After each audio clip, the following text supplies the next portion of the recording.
여러분 안녕하십니까? 주의 은혜와 사랑이 여러분 가운데 가득하길 바랍니다. 2025년 사기 교과에서는 여호수아 다시 주신 기회라는 주제로 함께 공부하고 있는데요. 하나님께서 약속의 땅으로 인도하신 여정 속에서 순종과 회복의 은혜가 무엇인지 함께 배우고 있습니다. 이번 주 제4과의 주제는 모든 전쟁의 배후에 있는 전쟁입니다. 기도하고 시작하겠습니다. 자비로우신 하나님, 하루를 시작하는 이 시간에 주의 말씀을 펴고 주의 뜻을 헤아려 보는 시간을 주시니 감사합니다. 오늘 하루에 벌어질 영적인 싸움에서 우리가 온전히 주의 편에 설 수 있도록 도와주시옵소서. 우리의 말과 생각과 행동의 주인 되어 주셔서 우리의 모든 갈등과 시험 앞에서 우리를 이끌어 주시옵소서. 이제 묵상하게 될 주의 말씀 속에서 우리를 위해 싸우시는 하나님을 발견하게 하시고 하나님 안에서 승리를 얻는 자가 되게 하여 주시옵소서. 예수 그리스도의 이름으로 기도합니다. 아멘. 이번 주에는 다소 어려울 수 있는 주제, 바로 하나님이 명령하신 전쟁에 대해 함께 묵상하려 합니다. 전쟁이라는 단어는 듣기만 해도 무겁고 두렵게 느껴집니다. 하지만 하나님께서 명령하신 전쟁은 세상의 전쟁과는 전혀 다른 의미를 가지고 있습니다. 하나님의 명령에 따라 하나님의 이름으로 그리고 하나님의 능력으로 일어난 전쟁은 단순히 인간의 싸움이 아니라 영적 의미를 가진 싸움입니다. 다윗이 골리앗과 맞서기 전 그는 사무엘상 17장 47절에서 이렇게 믿음으로 선포했습니다. 여호와의 구원은 칼과 창에 있지 아니하니 전쟁은 여호와께 속한 것이라.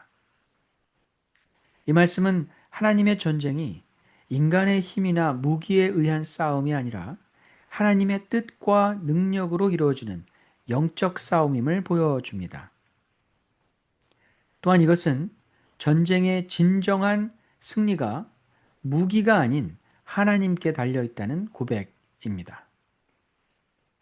하나님께서 명령하신 전쟁은 세상의 욕망이나 땅의 확장을 위한 전쟁이 아닙니다. 그것은 하나님의 뜻을 거스리는 세력들에 대한 하나님의 공의로운 심판이며 하나님께서 당신의 백성을 악의 세력으로부터 구원하시고 그분의 이름이 영광을 받으시기 위한 거룩한 싸움입니다. 또한 이 전쟁은 하나님의 백성을 보호하시고 구원하시려는 사랑의 역사입니다.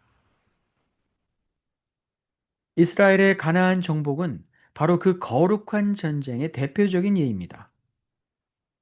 가나안 정복 전쟁은 인간의 탐욕이나 힘의 과시가 아니라 하나님의 약속이 성취되고 그분의 나라가 세워지는 믿음의 싸움이었습니다.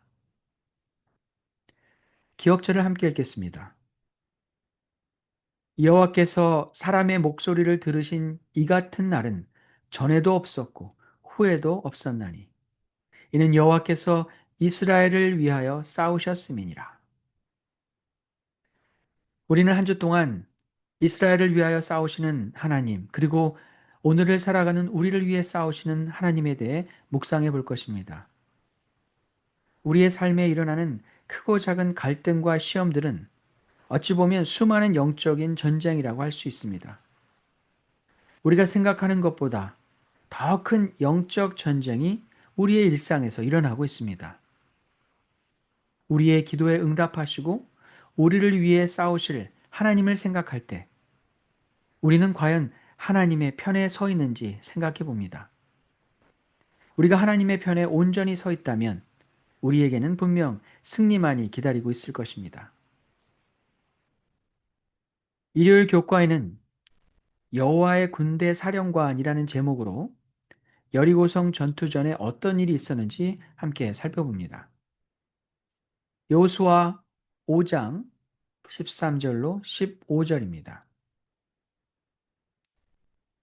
여호수아가 여리고에 가까이 이르렀을 때에 눈을 들어 본즉 한 사람이 칼을 빼어 손에 들고 마주 서 있는지라.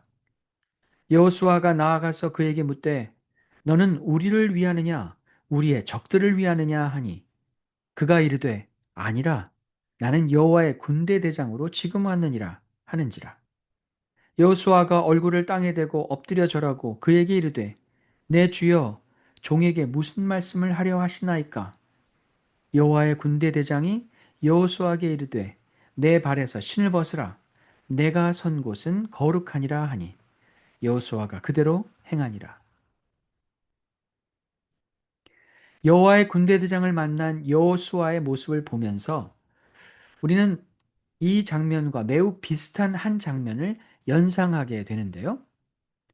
바로 모세가 시내산에서 하나님을 만날 때의 모습입니다.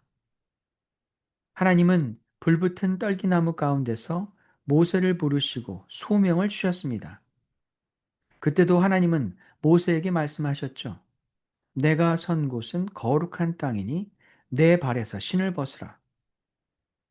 모세가 이스라엘의 구원을 위해 소명을 받았던 것처럼 여호수아는 약속의 땅인 가나안으로 이스라엘을 인도하기 위해 소명을 받게 되었습니다. 모세를 대신해서 수많은 이스라엘 백성을 가나안 땅으로 이끌어가고 있는 여호수아의 마음을 우리는 생각해 볼 수 있습니다. 여리고성을 바라보면서 그는 무거운 책임감과 답답함을 느꼈을지도 모릅니다. 전쟁을 위해 훈련되지 않은 이스라엘 백성들을 이끌고 큰 전쟁을 치루어야 하는 여호수아는 전쟁을 앞두고도 어떤 계획도 세울 수 없는 막막한 상태였습니다. 여호수아는 자신이 이 전쟁의 군대 사령관인 줄 알았습니다.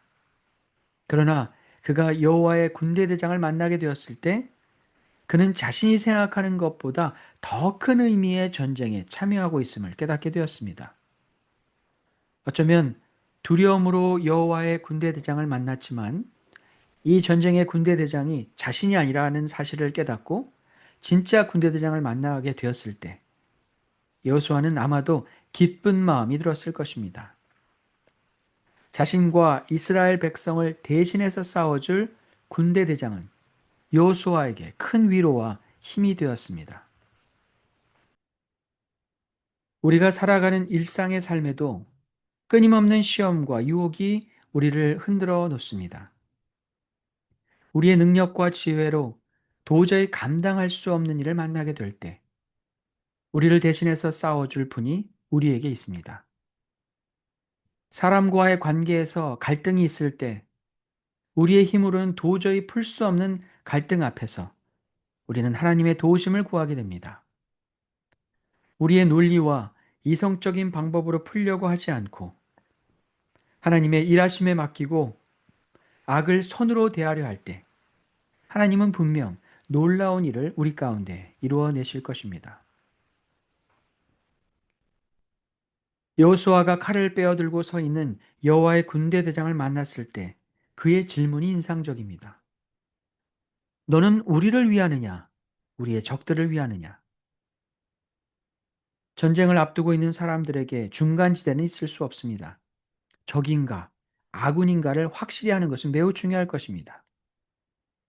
그런데 여호와의 군대 대장의 대답이 모호합니다. 아니라 나는 여호와의 군대 대장으로 지금 왔느니라. 우리를 위하는지 적들을 위하는지 물었는데 그의 대답은 아니다였습니다. 어쩌면 이 대답을 통해 그는 여호수아와 이 말씀을 읽고 있는 우리에게 되묻고 있는지 모릅니다. 그렇게 묻고 있는 너는 하나님의 편인가 아니면 세상의 편인가? 믿음을 가지고 살아가면서 어려움과 슬픔이 있을 때 하나님이 내 편이 맞는지 의문이 들 때가 있습니다. 하나님이 함께 하신다고 하셨는데 왜 우리의 일상에는 어려움과 슬픈 일이 멈추지 않을까 하며 힘들어할 때가 있습니다. 우리는 그때마다 우리는 과연 하나님의 편에 서 있었는지 되물어야 할 것입니다. 우리가 어떤 결정을 하고 어떤 일을 하든지 간에 하나님이 형통하게 잘 되도록 도와주기를 바라기보다는 우리가 그 결과를 얻을 때까지 하나님의 뜻과 인도하심을 따르고 있었는지 생각해 보아야 할 것입니다. 오늘 하루 우리는 또 수많은 결정을 하며 살아갈 것입니다. 무엇을 하든 하나님이 내 편에 있기를 기대하기보다는 우리의 말과 행동이, 우리의 모든 결정이 하나님의 뜻에 합당한 일이 되기를 바랍니다. 그 끝에는 분명 승리와 기쁨이 있을 것입니다.